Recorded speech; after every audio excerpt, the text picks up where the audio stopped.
오늘은 2022년 9월 6일 연중 제23주간 화요일입니다. 성부와 성자와 성령의 이름으로 아멘. 루카가 전한 거룩한 복음입니다. 그 무렵 예수님께서는 기도하시려고 산으로 나가시어 밤을 새우며 하느님께 기도하셨다. 그리고 날이 새자 제자들을 부르시어 그들 가운데에서 12를 뽑으셨다. 그들을 사도라고도 부르셨는데 그들은 베드로라고 이름을 지어주신 시몬, 그의 동생 안드레아, 그리고 야고보, 요한, 빌립보, 바르톨로메오, 마테오, 토마스, 알페오의 아들 야고보, 열혈당원이라고 불리는 시몬, 야고보의 아들 유다, 또 배신자가 된 유다 이스카리옷이다. 예수님께서 그들과 함께 산에서 내려가 평지에 서시니 그분의 제자들이 많은 군중을 이루고 온 유다와 예루살렘 그리고 티로와 시돈의 해안 지방에서 온 백성이 큰 무리를 이루고 있었다. 그들은 예수님의 말씀도 듣고 질병도 고치려고 온 사람들이었다. 그리하여 더러운 영들에게 시달리는 이들도 낫게 되었다. 군중은 모두 예수님께 손을 대려고 애를 썼다. 그분에게서 힘이 나와 모든 사람을 고쳐주었기 때문이다. 주님의 말씀입니다. 그리스도님 찬미합니다.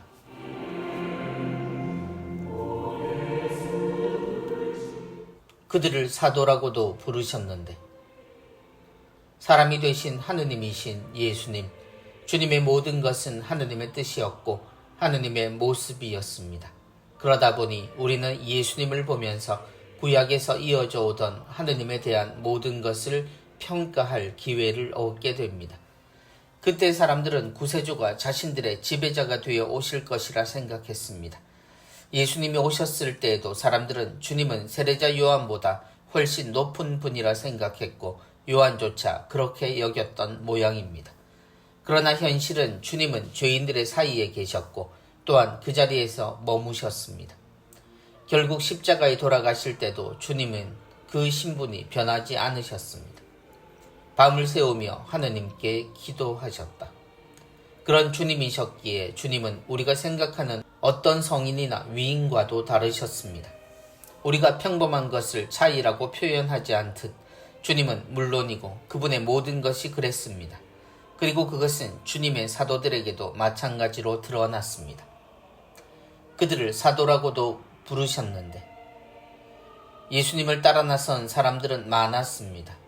그 수가 얼마인지 정확히 알 수 있는 방법은 없습니다. 모두가 주님의 말씀을 좋아했고 따르고 싶어서 길을 떠나왔습니다. 그 중에서 주님이 사도라는 이름을 붙이신 12사람은 어쩔 수 없이 특별한 존재일 수밖에 없었습니다. 그리고 그 이름이 복음에 나열되어 있습니다. 그들은 베드로라고 이름을 지어주신 시몬, 그의 동생 안드레아, 그리고 야고보, 요한, 필립보, 바르톨로메오, 마테오, 토마스, 알페오의 아들 야고보, 열혈당원이라고 불리는 시몬, 야고보의 아들 유다, 또 배신자가 된 유다 이스카리옷이다. 하지만 우리에게 이 이름들은 그냥 이름일 뿐입니다. 그 어느 하나 특별한 구석이 없고 그들에 대해 우리가 아직도 잘 모르는 게 많습니다.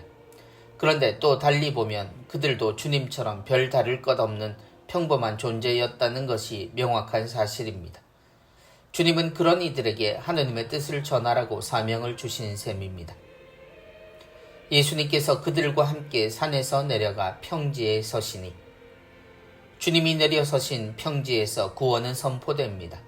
그리고 우리들 중 누구라도 좋을 사람에게 하늘나라가 선포됩니다. 그 사실은 생각보다 큰 영향을 발휘합니다. 우리가 모두라고 말하는 사람은 바로 그런 사람들을 포함해야 가능한 말이기 때문입니다. 성부와 성자와 성령의 이름으로 아멘.